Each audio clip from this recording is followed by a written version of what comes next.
하나님의 말씀 마태복음 3장 13절로 17절입니다. 마태복음 3장 13절로 17절.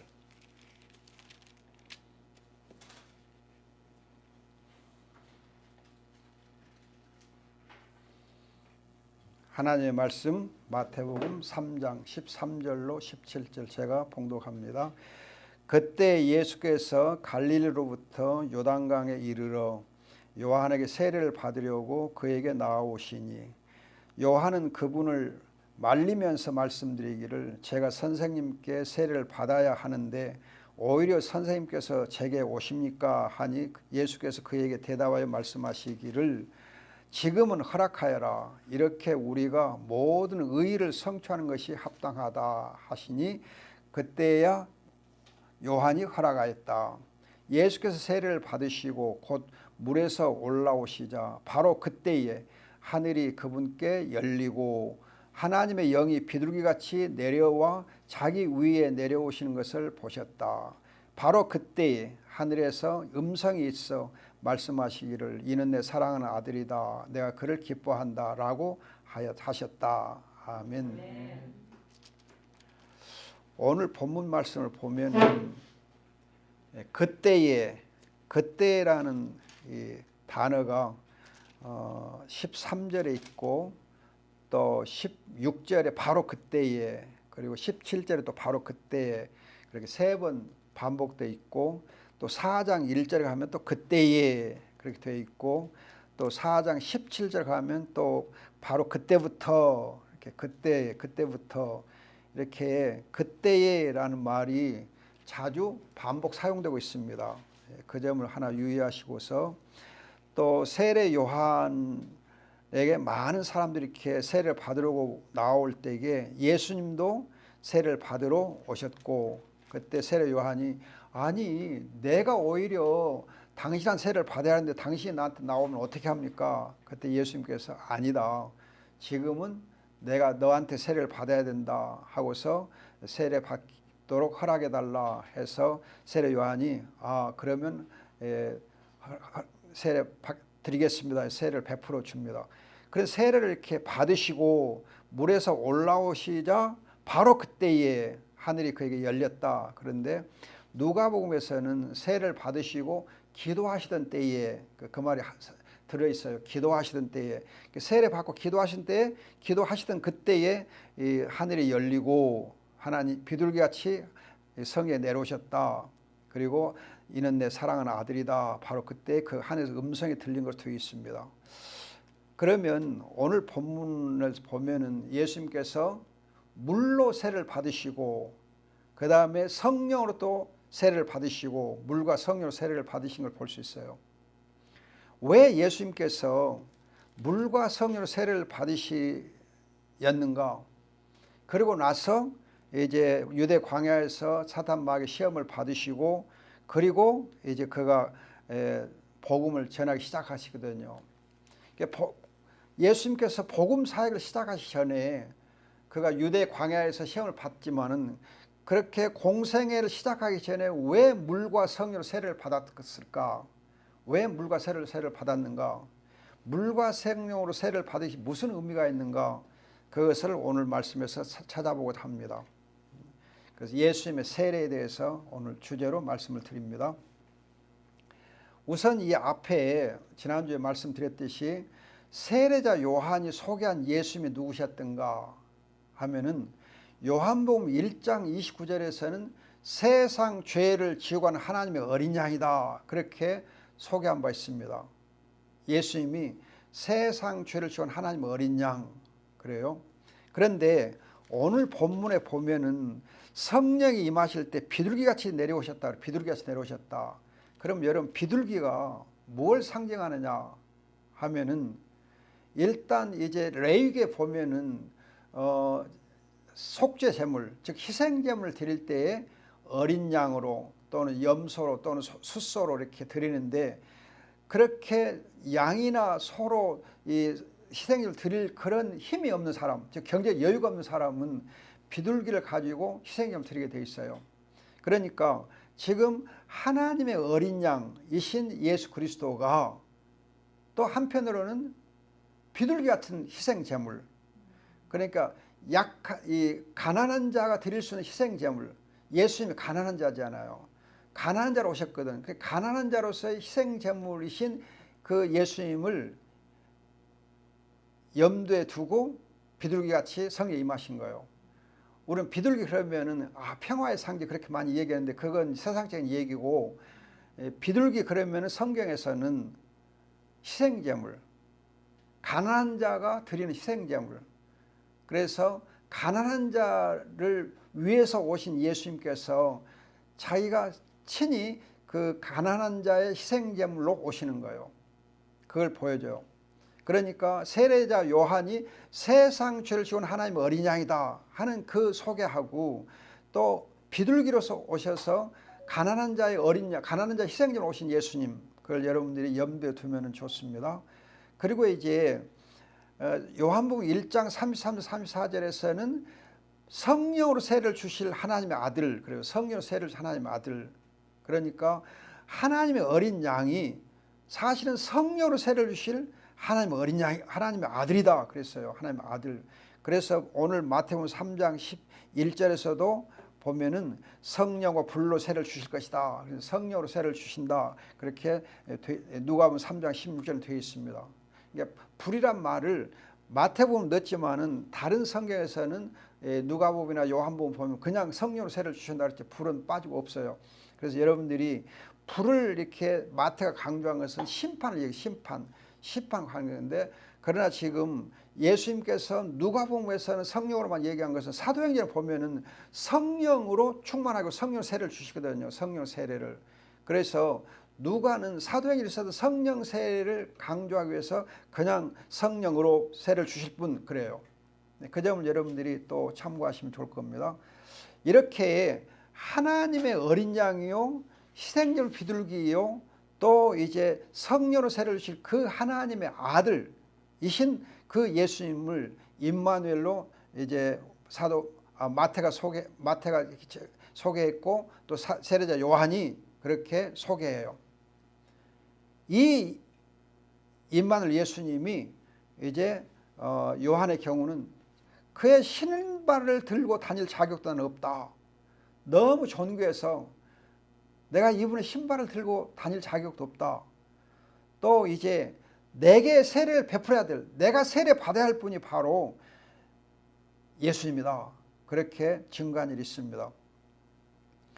그러면 이제 이 세례자 요한에게 세례를 받으신 예수님이 어떤 분이신가 오늘 본문에서 함께 나눠봅시다. 앞서도 말씀드렸듯이 그때부터, 바로 그때에, 이렇게 그때라는 단어를 마태가 이렇게 강조한 거 보면은 예수님은 하나님의 때에 맞추어서 바로 그때 하나님의 때에 맞추어서 세례자 요한에게 나왔고 세례를 받고, 그래서 하나님의 때에 바로 그때에 하나님 앞에서 세례자 요한에게 세례를 받으신 것을 볼 수 있어요.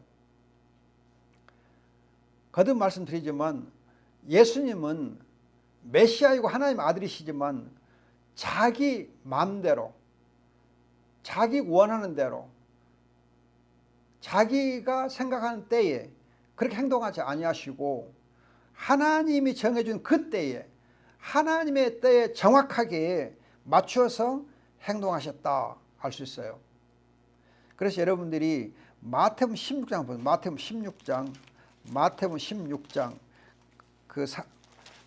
베드로가 예수는 그리스도의 하나님 아들이시다 고백하던 그 부분이 있는데, 그때 마태복음 16장도 보면은 여러분들이 21절 보면 그때부터 또 24절 그때에, 이렇게 중요한 때 보면은 그렇게 그때를 강조하고 있습니다. 또 예수님 십자가에 못 박히는 26장, 마태복음 26장도 보면은 자 26장 보시면은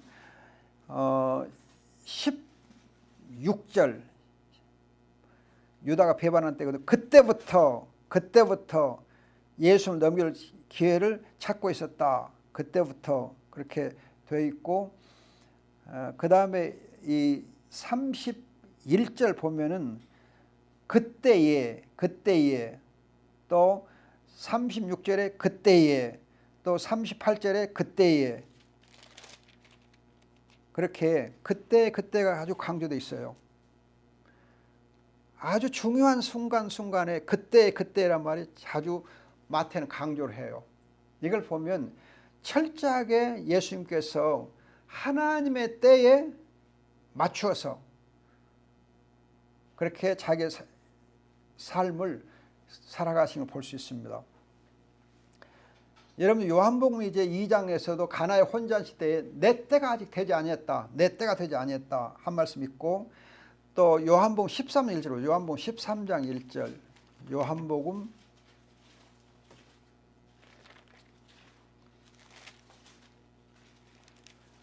13장 1절 보면은 유월절 전에 이제 예수께서 이 세상을 떠나 가야 할 자신의 때가 이른 줄 아시고, 그 때가 강조되어 있습니다. 그리고 겟세마네 동산에서 기도하시던 17장 1절로 보면은, 아버지 때가 왔습니다. 때가 이른 줄 아시고 내 때가 왔다. 그렇게 때를 강조하시면서 행동을 하십니다. 자, 이걸 보면 우리도 우리의 삶을 살아갈 때에 하나님의 때, 하나님의 시기, 내 인생에서 내가 어떻게 하나님의 때에 맞춰 살아갈 것인가, 그 하나님의 때를 우리가 알아야 돼요. 또 이 시대의 징조를 읽어야 돼. 왜 지금 코로나19가 이렇게 심각한가? 왜 전 세계적으로 그냥 이렇게 심각한가? 이 시대의 징조가 뭔가? 이때 우리가 어떻게 살아야 할 것인가? 우리는 시대의 징조에 대해서 하나님 편에서 한번 생각해 봐야 돼. 하나님 편에서. 내 인생의 나이가 몇 살인가? 그럼 내 인생의 나이에 맞게 어떻게 내가 살 것인가? 이 시대의 징조를 내가 어떻게 읽을 것인가? 또 내게 어떤 기회가 올 때 그 기회를 어떻게 선용할 것인가? 기회를 어떻게 잘 포착할 것인가? 이런 때에 대해서 항상 깊이 하나님 앞에서 기도하며 생각을 해야 돼. 그리고 그 때를 잘 활용하고 그 기회를 선용하고 시대의 징조를 읽을 수 있어야 돼요. 그래야 크리스찬으로서의 삶을 살 수 있는 거예요. 그거 없이 살면, 시대에 대한 감각이 없이, 시대에 대한 의식이 없이 살면은 사실 하나님 나라에 합당하게 살 수가 없어요. 때를 모르고 사는 사람, 우리 옛날에 보면 시도 때도 없이 산다 그런 말이, 시도 때도 없이 사는 것처럼, 시도 때도 모르고 사는 사람처럼 참 멍청한 사람 없어요. 지금이 어느 때인데 그러면서 이제 때도 모르냐 그런 말 하거든요. 그러니까 우리가 정말 이 때가 어느 때인지 시대의 징조를 한 번쯤 생각해 보면서 내가 어떻게 사는 것이 바람직할 것인가.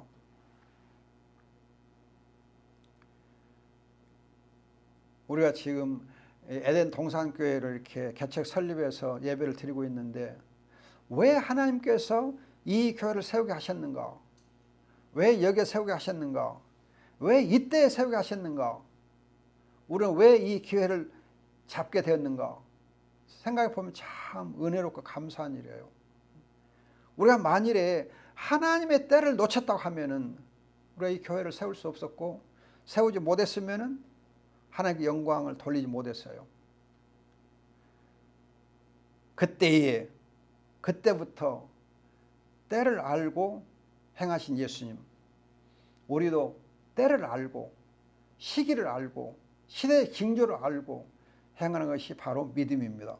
또 지혜고. 자, 그 다음에 예수님은 물로 세를 받아요. 이 물세를 받을 때에 예수의 말씀 보면 이렇게 물세를 받아야 하나님의 의가 이루어진다. 물세를 받아야 하나님의 의가 이루어진다. 하나님의 의를 성취하면서 이제 하나님 뜻에 순종하는 것이다. 이게 하나님 뜻이다. 이렇게 말씀하시는데 제가 요한복음 3장 5절 말씀을 보니까는 물과 성령으로 나지 않으면 아무도 누구도 하나님 나라에 들어갈 수 없다 그래요. 물과 성령으로 나지 않으면 하나님 나라에 들어갈 수 없다. 이 말씀을 연결 생각해 보니까는 예수님은 왜 물로 세를 받고 또 성령으로 세를 받으시는가? 물과 성령으로 세를 받지 않으면 하나님 나라에 들어갈 수 없다. 이 말씀을 비추어 보면 예수님께서 물로 세를 받고 성령으로 세를 받아야만 어떻게 되는가? 하나님의 나라를 시작할 수가 있는 거예요. 하나님 나라를 예수님께서 시작하려면은 그렇게 하나님 나라를 시작할 수 있는, 하나님 나라를 이 땅에 오게 할 수 있는 그 권세를, 이 자격 권세를 누리려면은 물과 성령으로 세를 받아야 돼. 이 점을 여러분들이 이렇게 한번 비교를 해보면 쉽지 않을까 싶어요. 우리가 물로 세를 받아요. 그러면은 교회에 정식 회원이 돼. 즉 물세례는 교회 회원의 자격을 줘요. 자격을 줘. 그런데 사도행전 2장에 보면은 성령으로 세례를 받고 성령으로 충만해졌을 때에 하나님 나라를 위한 복음의 증인의 권세를 갖게 돼. 복음의 증인의 권세를 가져. 그 전에 물로 세례를 받고 예수를 그리스도로 고백하고 했어도 성령 세례를 받지 않으면, 성령 충만을 받지 않으면 복음을 힘있게 증거할 수 있는 증인의 권세가 없어.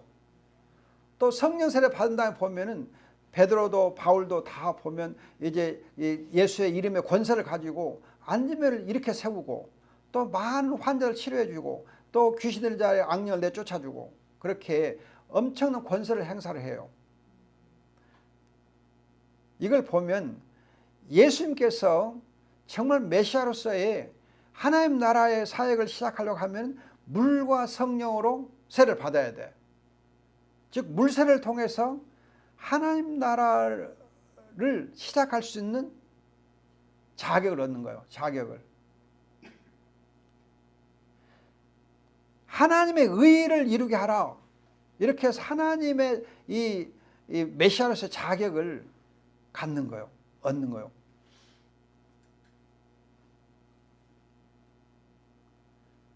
그런 점에서 물세례는 굉장히 중요한 거예요. 우리가 교회에서도 그러잖아요. 물세례 받지 아니하면 교회 정식 회원이 못 되기 때문에 공동회 회원 자격이 없어. 회원 자격이 없어요. 아무것도 할 수 없어. 자격이 없으니까 아무것도 없어. 자격이 없으면 권세가 주어지지 않아. 권세가 안 주어져. 그런데 특히 자격이 주어져도 성령 세례를 받지 않으면 권세가 없어. 그래서 사도행전 1장 8절에 보면 너희가 성령을 받으면 성령이 너에게 임하시면 너희가 권능을 받고 권세가 같이 따라와요. 자, 예수님도 왜 물로 세례를 받고 성령으로 세례를 받는가? 하나님 나라를 이 땅에 시작하는 그런 하나님의 메시아로서 자격을 얻는데 물세례가 필요했고 또 이제 하나님 나라를 시작할 때 그 메시아의 권세를 위해서는 성령으로 세례를 받아야 돼요. 나중에 성령으로 세례를 주실 분이시지만 먼저 성령으로 세례를 받는 거예요. 그래서 16절 보면은 그가 물에서 올라오시는 바로 그때에 하늘이 열렸다 그래요. 그러면서 하나님의 영이 비둘기처럼 임했다. 그런데 이걸 두고 사도행전 10장 38절, 사도행전 10장 38절 보면은 성령과 능력으로 기름 붓었다. 성령 능력으로 기름 붓었다. 그러니까 예수님께서 이 비둘기같이 하나님의 영이 내려올 때 그것이 그냥 비둘기처럼 이렇게 사뿐하게 그냥 부드럽게 이렇게 임한 거 아니고 비둘기처럼 그냥 이렇게 야함대로 임한 거 아니고 사도행전 10장 38절 보세요. 사도행전 10장 38절. 사도행전 10장 38절. 나사렛 사람 예수께 성령과 능력으로 기름을 부으시니, 그렇게 해서 그분께서 두루 다니며 선한 일을 행하시고 마귀에게 눌린 이들을 고치셨다 하면서 그 성령과 능력으로 기름을 붓듯 그냥 막 확 부어주신 거예요. 그러니까 권세를 가지고 그가 선한 일을 행할 수 있었고 마귀에게서 눌린 자들을 치료할 수 있었던 거지. 그런데 아까도 말씀드렸듯이 누가복음 3장 21절에서는 물로 세를 받고 기도하시던 때에 성령과 권능으로 세를 받았다. 그렇게 해서 하나님의 아들 메시아로서의 권세를 얻은 거예요. 권세를 얻어요. 성령께서 능력으로 그에게 확 임하심으로, 기름부터 임하심으로, 즉 메시아로서의 그런 권세를 주심으로 그때부터 하나님의 사역을 할 수 있는 거예요. 거듭 말씀드리지만은 초대교회, 사도행전 보면 초대교회도 사도행 1장 8절에 성령이 너에게 임하시면 너희가 권능을 받고, 또 사도행 1장 14절 보면 한마음으로 기도에 전념했을 때에 2장 4절 성령으로 세례받고 충만해지거든요. 그러니까 성령이 권능으로 임함에 있어서 기도함으로 초대교회가 기도와 함께 성령 세례를 받아요. 충만을 받아요.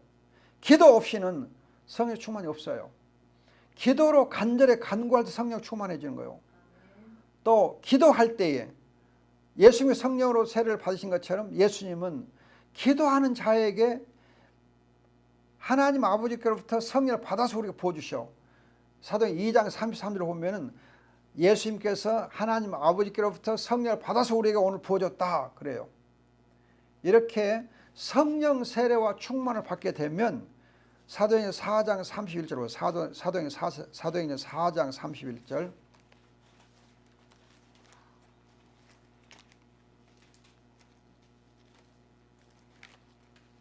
사도행전 4장 31절.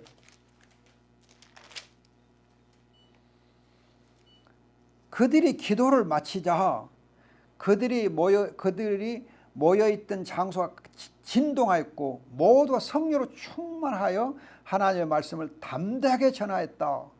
자, 여기 보면 성령의 세례로 성령 충만을 받게 됐을 때 하나님의 말씀을 권세를 있게 담대하게 전했다 그래요. 권세 있게 담대하게 전해요.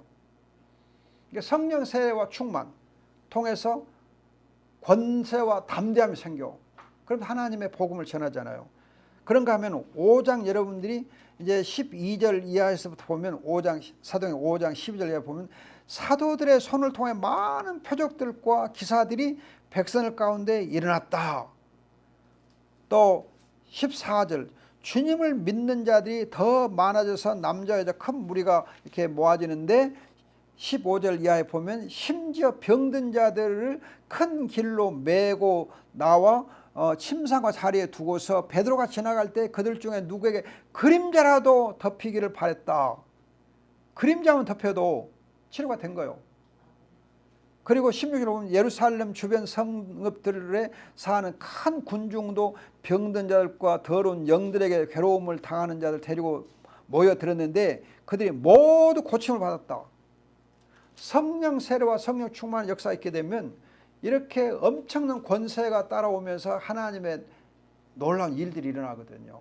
일들이 일어나. 이로 보건대 물로 세례를 받음으로 예수님께서 메시아로서의 자격을 얻어, 또 성령 세례를 받음으로 메시아로서 권세를 얻어. 그런데 거듭 말씀드리지만은 교회도 성도도 물과 성령으로 거듭나지 아니하면, 물과 성령으로 세례를 받지 아니하면 하나님 나라 들어갈 수 없어. 하나님의 아들로서의 자격 권세가 없어요. 그래서 우리가 정말 내가 그리스도인인가, 내가 하나님의 자녀인가, 내가 정말 이 땅에서 하나님께 예배할 만한 그런 자격이 있는가? 예배에 합당한 사람인가? 내가 과연 하나님의 나라를 상속받을 수 있는 하나님의 백성의 자격과 권세가 있는가? 이걸 깊이 생각해 봐야 돼요. 그냥 교회만 다니고 예수의 이름을 부른다고 해서 내가 다 하나님의 백성으로서 하나님의 나라를 누릴 수 있는 그런 자격이 있는가? 권세가 있는가? 내가 정말 성령 충만을 위해서 기도하고 있는가? 내가 성령을 간절히 사모하고 성령이 내게 임하신 걸 내가 느끼고 있는가? 성령에 대해 얼마나 관심이 있는가? 우리는 물로 세례를 받았어요. 예수를 그리스도 고백했어요. 물로 세례를 받았어. 하나님의 아들의 자격이 있어. 하나님 나라를 들어갈 자격은 있어. 그러나 그 하나님 나라를 누리는 권세가 있는가? 복음을 담대하게 선포할 수 있는 권세가 있는가? 예수의 이름으로 능력을 행할 권세가 있는가? 그 믿음이 있는가?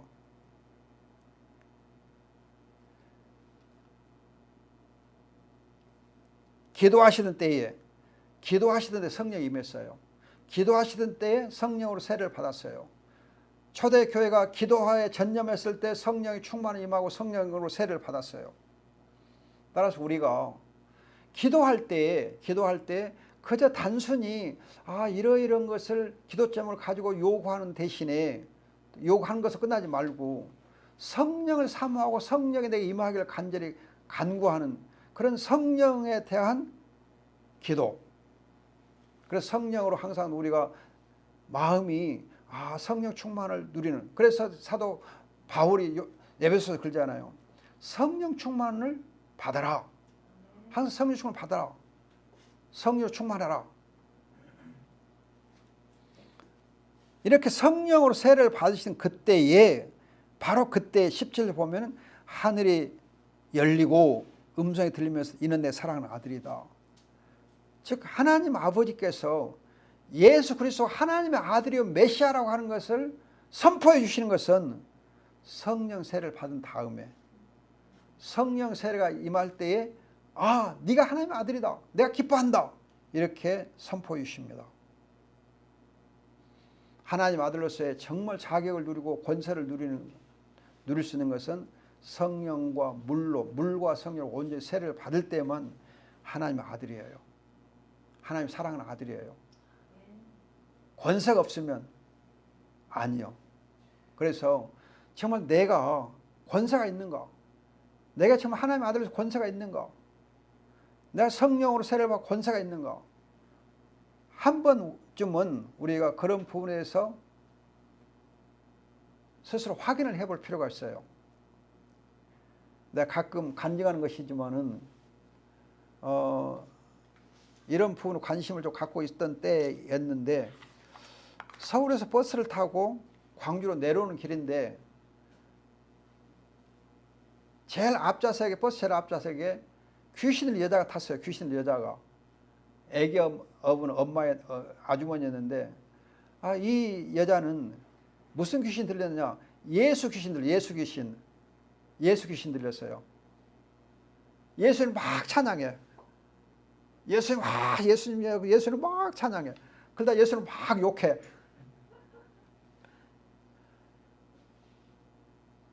정말